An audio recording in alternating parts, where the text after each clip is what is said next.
Hai semuanya. Di radio kali ini Ara akan bawain film Donghua terbaru yang berjudul Tales of Herding Goats. Agar teman-teman tidak bingung dengan alur ceritanya, sinopsisnya akan Mimin sematkan di deskripsi ya. Ara juga akan bawain dari episode pertama sampai episode terakhir yang lagi tayang. Mohon dukungannya dengan cara subscribe, like, komen, dan share ya. Dan bagi teman-teman semua yang ingin berdonasi, bisa klik link sawernya Ara di deskripsi. Oke lah, langsung aja ke alur ceritanya. Di episode pertama, scene diperlihatkan ada sebuah keranjang berisikan seorang bayi yang terombang-ambing di aliran sungai dekat sebuah desa terpencil. Di mana di bawah keranjang tersebut terdapat sesosok bayangan yang merupakan orang tua sang bayi.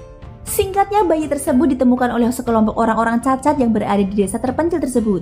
Desa itu bernama Desa Dasu. Mereka sangat terkejut dengan kondisi sang bayi yang dapat bertahan hidup di dalam kegelapan. Itu dikarenakan bayi tersebut memakai kalung giok yang bersinar, sehingga kegelapan malam tidak berani mendekati sang bayi. Tidak berselang lama dikarenakan sang bayi terus saja menangis, salah satu di antara mereka berniat untuk membuangnya karena merasa terganggu, sehingga kakek tabib berniat memberikan bius racun agar bayi tersebut berhenti menangis. Namun untungnya saja di saat sang bayi ingin diberikan bius racun secara tiba-tiba, sang bayi diselamatkan oleh seorang nenek yang ingin merawatnya. Dan pada akhirnya nenek tersebut meminta izin sang kepala desa untuk membawa bayi ini ke rumahnya. Hingga pada akhirnya sang kepala desa mengizinkan dan memberi nama sang bayi dengan panggilan Kinmu. Malam harinya terlihat nenek Si yang sedang menjahit pakaian di kamarnya, dihampiri oleh sesosok iblis dari kegelapan di mana iblis tersebut ingin menyerang Kinmu yang berada di dekatnya. Hingga pada akhirnya sang nenek dapat mengalahkan iblis tersebut dengan kekuatan benang yang dia miliki. Keesokan harinya semenjak Kinmu berada di kelompok tersebut, mereka pada akhirnya belajar bagaimana cara mengurus seorang bayi. Siapa sangka bayi itu malah ngompol dan mengenai salah satu kakek tersebut. Udah ngeselin ya masih bayi. Hal ini menciptakan suasana baru di kelompok orang-orang cacat tersebut. Singkat cerita, Kinmu yang sudah beranjak remaja terlihat sedang mencari tumbuhan obat di hutan Dasu. Namun seusai mencari tumbuhan obat bukannya pulang, malahan dirinya tertidur pulas di area tersebut. Sehingga pada akhirnya nenek Si membawanya pulang dan memarahinya.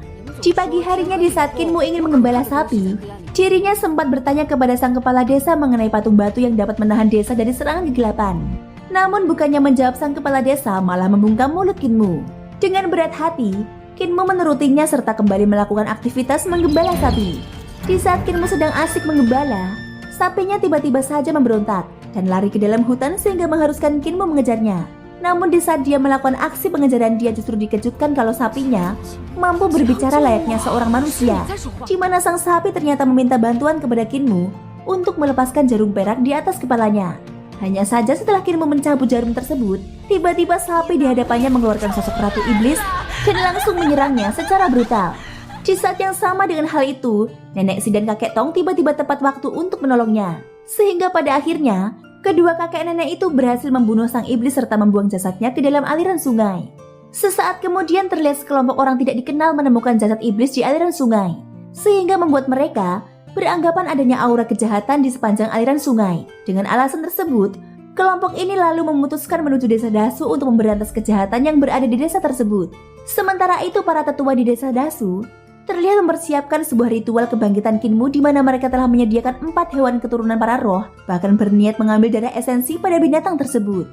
Kinmu yang berada di dalam acara tersebut, dirinya diminta untuk meminum ke-4 esensi darah binatang tersebut. Namun entah karena alasan apa di saat Kinmu meminumnya, tidak ada satupun pertanda dia mampu membangkitkan salah satu kekuatan roh. Mengetahui fakta itu, salah satu tetua lantas beranggapan Kinmu pastilah memiliki tubuh penguasa dari ke-4 roh tersebut. Sehingga inilah yang menjadi alasan tidak adanya tanda apapun setelah meminum cairan esensi. Meskipun sempat terkejut mengetahui fakta barusan serta memiliki harapan besar kepada Kinmu, namun demi bisa membangkitkan kekuatan miliknya, Kinmu diharuskan menemukan darah esensi ke-4 roh tersebut. Sehingga mau tidak mau, para tetua lalu bersepakat memburu dan melatih Kinmu untuk mendapatkan darah asli ke-4 roh. Keesokan harinya kakek tabib yang terobsesi dengan ramuan obat-obatan meminta Kinmu untuk terus meminum ramuan buatannya, sehingga mengakibatkan tubuh Kinmu mengembang dan terbang di ruangan itu. Di waktu yang bersamaan, kakek buntung itu datang dan membawa Kinmu berlatih pedang dengan dirinya. Namun di saat berlatih, Kinmu terlihat kurang mahir dalam menggunakan pedang tersebut, sehingga pada akhirnya kakek Ma datang dan membawa Kinmu pergi berlatih tinju dengan dirinya. Singkatnya, di saat Kinmu yang sedang berlatih tinju dengan kakek Ma, tiba-tiba dirinya dibawa pergi oleh kakek lainnya untuk berlatih lari di tempat lain. Namun di saat dia sedang berlatih di tempat tersebut, dirinya terkejut dengan penampilan para kakek-kakek ini, di mana seperti yang terlihat, kakekmu yang tidak memiliki kaki, namun mahir dalam berpedang, atau kakek Ma yang memiliki satu tangan, namun mahir dalam bertinju. Sehingga pada akhirnya Kinmu bertekad menjadi kuat seperti mereka, memaksakan dirinya untuk terus berlatih di tempat tersebut. Namun di saat dirinya ingin melanjutkan latihan, kakek kepala desa memintanya untuk beristirahat terlebih dahulu, dikarenakan energi ki miliknya sudah hampir habis. Hari berikutnya Kinmu yang terus-menerus meminum darah dari keempat roh binatang tersebut dan menerima pelatihan dari para tetua yang berada di desa, hingga pada akhirnya dirinya berhasil meningkatkan ki miliknya. Dimana jika dirinya berhasil membangkitkan roh di saat kekuatan ki miliknya meningkat, maka dapat dipastikan dirinya akan memiliki kekuatan melebihi para tetua di desa Dasu. Singkatnya, di saat Kinmu sedang berkultivasi di atas batu, dirinya merasakan adanya energi di dalam tubuhnya. Secara bersamaan dengan hal itu, Nenek Si terlihat menghampirinya dan mengajaknya pergi ke sebuah tempat. Dalam perjalanan, Nenek Si menjelaskan dirinya ingin mengajari Kinmu sebuah teknik seorang prajurit dan juga ingin memberikan sebuah pakaian istimewa. Sesampainya di lokasi tujuan, mata seekor rusa lagi asik minum di pinggiran sungai, menggunakan ikatan roh miliknya untuk menahan pergerakan rusa tersebut, dan menjelaskan di mana dirinya menggunakan kekuatan roh untuk mengunci dua energi pada tubuh rusa. Itulah sebabnya si rusa tidak mampu bergerak pasca menerima serangan roh miliknya. Setelah menjelaskan hal itu, Nenek Si lalu menggunakan teknik menjahitnya kepada sang rusa, sehingga mampu menciptakan sebuah pakaian yang nantinya bisa Kinmu gunakan. Bahkan ketika Kinmu mencoba menggunakan pakaian tersebut, dia tiba-tiba saja berubah menjadi seekor rusa.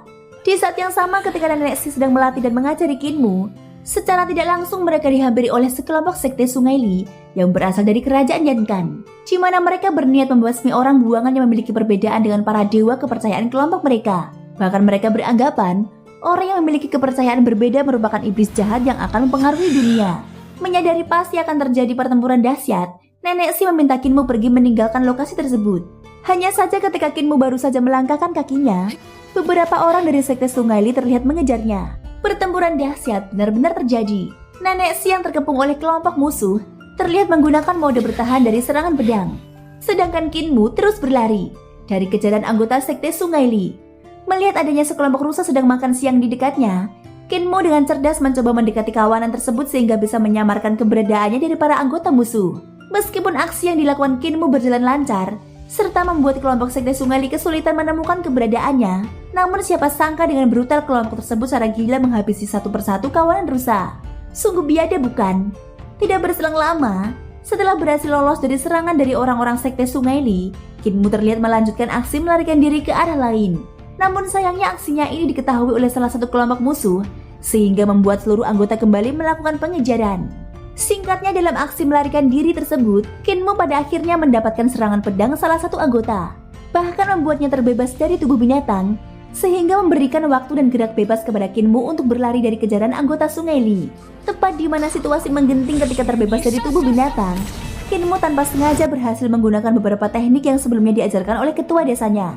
Teknik menggunakan pakaian besi milik kakek Si, serta teknik berlari dari kenyataan milik kakekmu, sehingga semakin membuat anggota sekte Sungai Li merasa tercengang melihat kemampuan bocah tersebut.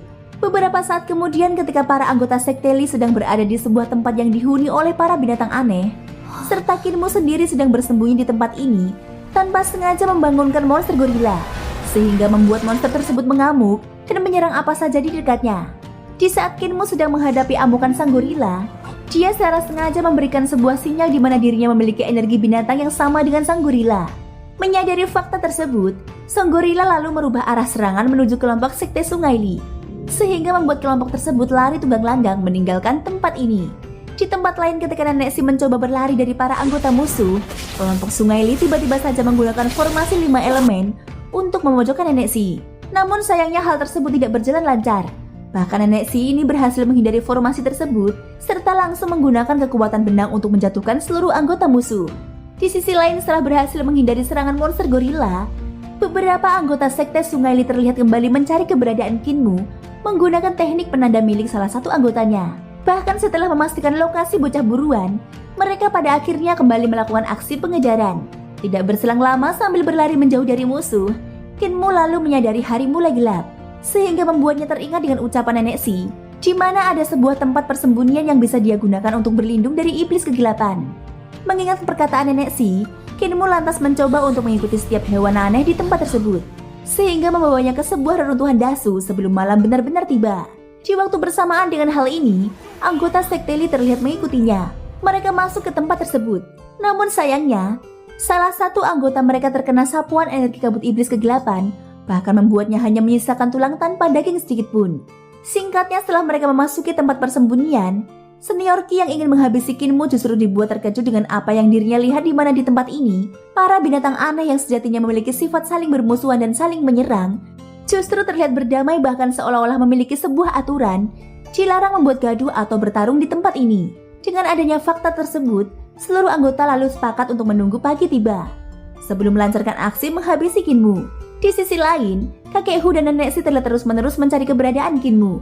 Itu dikarenakan kabut iblis yang muncul di malam hari sangatlah membahayakan sehingga membuat mereka terlihat sangat khawatir. Sayangnya di saat nenek Si ingin memaksakan diri mencari keberadaan Kinmu, kepala desa Dasu terlihat langsung mencegahnya. Sehingga mau tidak mau nenek Si menurutinya, serta hanya bisa berharap Kinmu baik-baik saja dan selalu mengingat ajaran yang selama ini mereka telah berikan. Sementara itu ketika para anggota sekte Li mengelilingi tempat persembunyian, mereka dikejutkan melihat banyaknya kerangka alias tengkorak di tempat ini. Hanya saja mengesampingkan hal itu, senior Ki terlihat meminta salah satu anggota mengambil sebuah harta dari tangan salah satu tengkorak. Namun sayangnya di saat si rekannya mencoba mengambilnya, kerangka tersebut tiba-tiba saja mengeluarkan sebuah kekuatan bahkan membuatnya seketika tewas. Tidak jauh dari tempat ini, Kinmu terus-menerus memperhatikan pergerakan seluruh anggota sekte itu. Tepat di momen ini Kinmu kembali teringat dengan perkataan kepala desa Dasu, di mana dirinya diharuskan membuat segel energi di tubuhnya, sehingga bisa memiliki kekuatan Ki lebih hebat dari sebelumnya. Tidak berselang lama Kinmu dikejutkan dengan sebuah guncangan di area tersebut. Bahkan kerangka-kerangka di tempat ini tiba-tiba saja berubah menjadi seorang dewi, di mana hal ini ternyata merupakan sebuah aturan di tempat ini. Bahkan secara otomatis akan terbentuk ketika terjadi serangan dari kabut iblis kegelapan. Di waktu yang bersamaan dengan adegan ini, para binatang-binatang aneh terlihat berlari ke arah kumpulan para dewi. Mereka melakukan hal itu hanyalah demi mendapatkan perlindungan, sehingga timbuk-menimbuk antara para dewi melawan kabut iblis tidak lagi bisa terhindarkan. Di saat perang dahsyat di antara alam sedang berlangsung, serta merasakan kekuatan luar biasa miris, Kinmu justru memanfaatkan hal ini untuk melakukan kultivasi sehingga mampu mengaktifkan tubuh penguasa. Secara bersamaan dengan hal itu, dirinya juga memiliki kesempatan membuka segel di tubuhnya, sehingga mampu menyerap energi Ki lebih kuat dari sebelumnya. Setelah malam berganti pagi, serta kabut iblis mulai menghilang, seluruh hewan yang berada di tempat ini mulai berlarian melarikan diri sehingga anggota sekte Sungai Li lalu memulai aksi mereka menemui Kinmu. Untungnya saja di momen krusial seperti ini, Kinmu memiliki rencana melarikan diri dengan cara melempari anggota musuh dengan biji ketapel, membuat area di tempat ini dipenuhi dengan asap.